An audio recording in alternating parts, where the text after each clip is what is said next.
একসময় নদিয়াপুর নামে একটি ছোট্ট গ্রামে থাকত রঘুনাথ নামের এক গরিব কৃষক। তার পরিবারে স্ত্রী অনন্যা এবং তাদের ১৬ বছরের ছেলে অর্ণব, এই তিনজনই ছিল। রঘুনাথ কৃষিকাজ ছাড়া অন্য কোন কাজ জানত না, কিন্তু বহুদিন ধরে ঠিকমতো বৃষ্টি না হওয়ায় তার জমিতে ফসলই হচ্ছিল না। সংসার চালানো ক্রমেই অসম্ভব হয়ে উঠছিল। একদিন অনন্যা উদ্বিগ্ন হয়ে বলল, শুনছ, আজ ঘরে এক দানা চালও নেই। এখন আর কি করব বুঝতে পারছি না।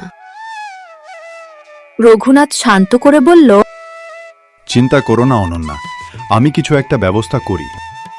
বাড়ি থেকে বেরিয়ে রঘুনাথ আকাশের দিকে তাকিয়ে কষ্টের স্বরে বলল, হে ভগবান, আজ এমন দিন এলো যে আমার ঘরে খাবার পর্যন্ত নেই।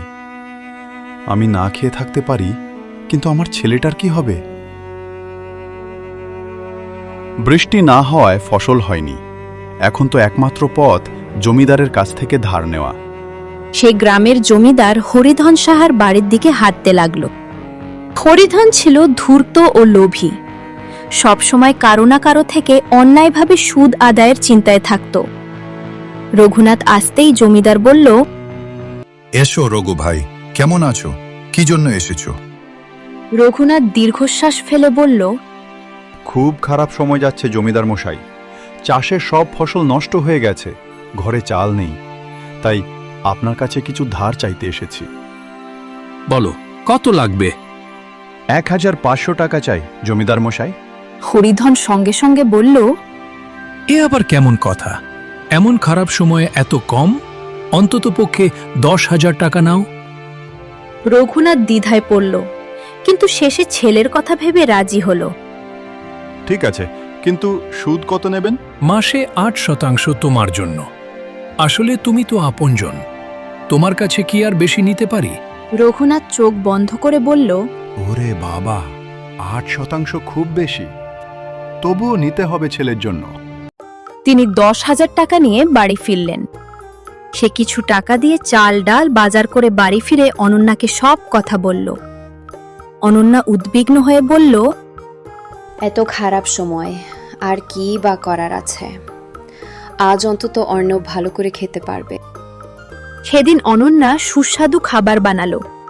অর্ণব খেয়ে খুশিতে বলল, মা, আজ তো দারুণ রান্না করেছো। খাওয়ার পর সে বলল, বাবা, আমার বন্ধু স্বরূপ আমাকে আজ তার বাবার সঙ্গে দেখা করতে যেতে বলেছে, আমি যাব? রঘুনাথ বলল, যাও বাবা, সাবধানে যেও। রাস্তায় যেতে যেতে অর্ণব চিন্তা করতে থাকে। আমি যদি ভালো কোনো কাজ করতে পারতাম, তাহলে আমার মা বাবার অনেক উপকার হতো। জানি না আমি কবে আমাদের সংসারের সচ্ছলতা ফিরিয়ে আনতে পারবো। স্বরূপের বাবা জগন্নাথ সেন সুশিক্ষিত ও সাহায্যপ্রবণ মানুষ। তারা অর্ণবকে খুব আন্তরিকভাবে স্বাগত জানালো। জগন্নাথ তাকে বললেন, কাল থেকে স্কুলের পর এখানে এসো, তোমার সঙ্গে একটু কথা আছে। কাল আমি তোমাদের বাড়িতেও যাব। অর্ণব বাড়ি ফিরে সব কথা বলল। রঘুনাথ ও অনন্যা দুজনই খুশি হলেন। পরদিন জগন্নাথ সত্যিই অর্ণবের বাড়িতে এলেন এবং রঘুনাথকে বললেন, আপনার ছেলে খুব মেধাবী, তার পড়া যেন বন্ধ না হয়, তার স্কুলের সব খরচ আমি দেব। রঘুনাথ আবেগে কেঁদে ফেললেন। সেই থেকেই অর্ণব প্রতিদিন স্বরূপের বাড়ি যেত। একদিন জগন্নাথ তাদের ডেকে উপরের ঘরে নিয়ে গেলেন। সেখানে বড় মনিটর, ল্যাপটপ, সবগুলিতে শেয়ার মার্কেটের চার্ট চলছে। জগন্নাথ বললেন, আজ থেকে তোমরা দুজন শেয়ার বাজার সম্পর্কে শিখবে, কিন্তু মনে রেখো, ডিসিপ্লিন, কনসিস্টেন্সি আর পাঞ্চুয়ালিটি, এই তিনটি ছাড়া সফল হওয়া সম্ভব নয়। জগন্নাথ তাদের দুই বন্ধুকে স্টক মার্কেট সম্পর্কে কিছু তথ্য দিলেন। পরবর্তী ৩০ থেকে ৪০ দিন তিনি বাজার সম্পর্কে সব বেসিক শেখালেন। এরপর বললেন, এখন সময় এসেছে রিয়েল ট্রেডের। আমি তোমাদের দুজনের নামে ড্যামেট অ্যাকাউন্ট খুলে ২ লক্ষ টাকা করে দেব। নিজের দায়িত্বে শিখবে, কিন্তু রিস্ক ম্যানেজমেন্ট ভুলবে না। অর্ণব ও স্বরূপ খুব সাবধানে ট্রেড শুরু করল। প্রথমে ভয় ছিল, পরে ধীরে ধীরে আত্মবিশ্বাস এলো। একদিন অর্ণব ভাবল, এই 2 টাকার পেনি স্টক কিনলে অনেক লাভ হতে পারে। সে কোম্পানি নিয়ে কোনো রিসার্চ করলো না, শুধু লোভে পড়ে প্রচুর শেয়ার কিনে ফেলল। খুব দ্রুত দাম পড়ে গিয়ে সে ৪৫,০০০ টাকা লোকসান করল। অর্ণব ভেঙে পড়ল। ভুল করেছি, লোভে পড়ে গেছি। ঠিক তখনই গ্রামের জমিদার হরিধন এসে দরজায় চিৎকার করতে লাগলো। আয় রঘুনাথ, টাকা কোথায়? এখনো ৪,০০০ বাকি। রঘুনাথ কষ্ট করে বলল, আর একটু সময় দিন দয়া করে, কিছুদিনের মধ্যে সব টাকা শোধ দিয়ে দেব। ঠিক আছে, কিন্তু আজ থেকে সুদ ২৫%। অর্ণব ঘুম থেকে উঠে সব শুনল। তার মনে প্রচণ্ড অপরাধবোধ তৈরি হল। সে বাইরে এসে জমিদারকে প্রণাম করে বলল, জমিদার মশাই, টাকা আপনি পাবেন, আমি ব্যবস্থা করছি। বলুন জমিদারজি, আপনার সুদ সহ কত টাকা হয়েছে? জমিদার হরিধন বলেন, হ্যাঁ বাবুয়া, তুমি দেবে বুঝলাম। বলো, তুমি কত টাকা দিতে পারবে? অর্ণব আবার বলে, হ্যাঁ বলুন, আপনার কত হয়েছে? জমিদার হরিধন তার পেয়াদাকে বলেন, এই যে শুনছো, একটু ডায়েরিটা দাও তো, দেখি হিসেবটা। ডায়েরি দেখে জমিদার বললেন, দেখো বাবুয়া, তোমার ৪,০০০ টাকার উপর ৮% সুদে ১.৫ বছরের হিসাবে মোট ৪,৫৭৬ হয়। তুমি তোমার অ্যাকাউন্ট নম্বর দাও, এখনই আমি তোমার অ্যাকাউন্টে পুরো টাকা পাঠিয়ে দিচ্ছি। হরিধন অ্যাকাউন্ট নম্বর বলতেই অর্ণব সুদ সহ পুরো টাকা তার অ্যাকাউন্টে ট্রান্সফার করে দেয়। মেসেজ আসার পর জমিদার সেখান থেকে চলে যায়। কিন্তু রঘুনাথের মাথায় কিছুই ঢুকছিল না। রঘুনাথ কিছু বুঝতে পারল না, অর্ণবের কাছে এত টাকা এলো কোথা থেকে। তিনি অর্ণবকে জিজ্ঞেস করলেন, আচ্ছা অর্ণব, এটা কিভাবে করলে? মানে আমি বলতে চাইছি, তোমার কাছে এত টাকা এলো কোথা থেকে?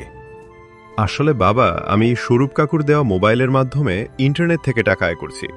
অবশ্য এই উপায় কাকু শিখিয়েছে। বাবা, খুব শীঘ্রই আমাদের দারিদ্রতা দূর হবে। এবার আমাদের সুখের দিন আসতে চলেছে। রঘুনাথ এবং অনন্যা দুজনেই অর্ণবের কথায় খুশি হয় এবং অনন্যা বলে, তোর কথাই যেন সত্যি হয় বাবা, তুই আমাদের আশা ভরসা। তুই জীবনে অনেক উন্নতি কর, যেন কোনো অভাব দুর্দশা তোর জীবনে না আসে। ঈশ্বরের কাছে এই প্রার্থনা করি।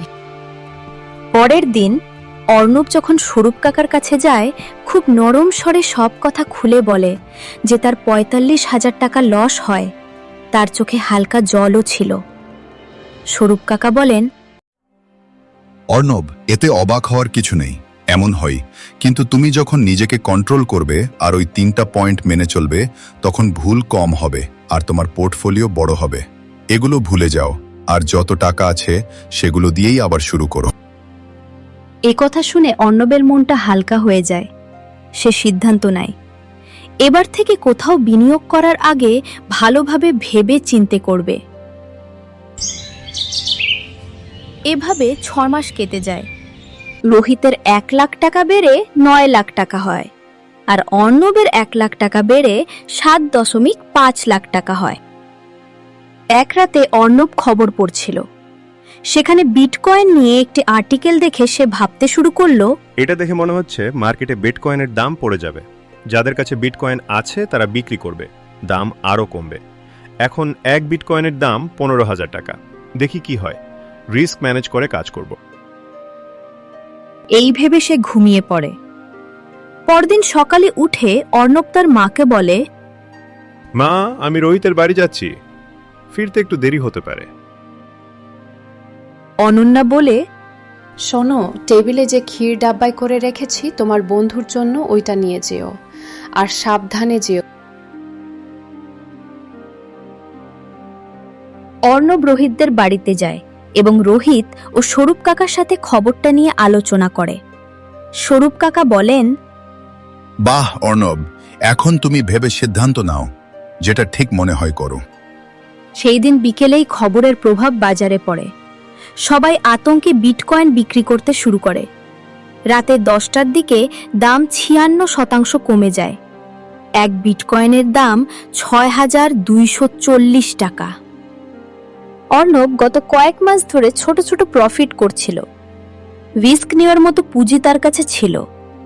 সে রাতেই ৪০টি বিটকয়েন কিনে ঘুমিয়ে পড়ে। একদিন অর্ণব বিটকয়েন দেখে হতবাক। গত এক মাসে বিটকয়েনের দাম আকাশ ছুঁয়েছে।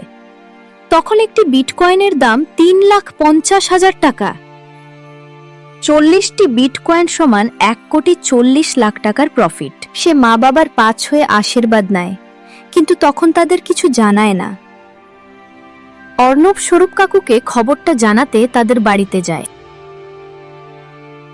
সে যখন স্বরূপ কাকার কাছে যায়, রোহিত ও কাকা দুজনেই বুঝে যায়। রোহিত বলে, এই হাসি দেখেই বুঝতে পেরেছি বড় কিছু হয়েছে। অর্ণব মোবাইল দেখায়। ওরা দুজনেই হতবাক।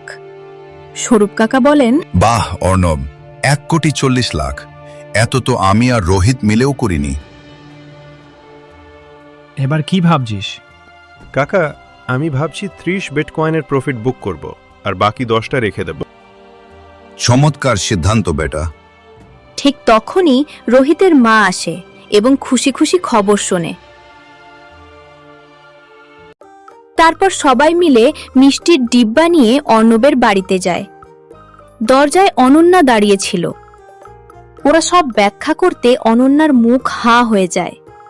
স্বরূপ কাকা বলেন, শোনো অনন্যা, তোমাদের ছেলে এখন কোটিপতি। সবাই আনন্দে আত্মহারা। রোহিতের মা অনন্যাকে মিষ্টির প্যাকেটটি দেয় এবং তারা সকলে একসাথে মিষ্টি মুখ করে। অর্ণব ও রোহিত মিলে গ্রামের চাষিদের জন্য সোলার প্যানেল বসায়, বোরিং করিয়ে মোটর লাগায়। ফলে কৃষকদের জলের চিন্তা দূর হয়। ওরা গ্রামের সবার কাছে বলে, টাকা শুধু ক্ষেত খামারে কাজ করেই নয়, মাথা খাটিয়েও কামানো যায়। তাই সন্তানদের পড়াশোনা শেখানো খুব দরকার।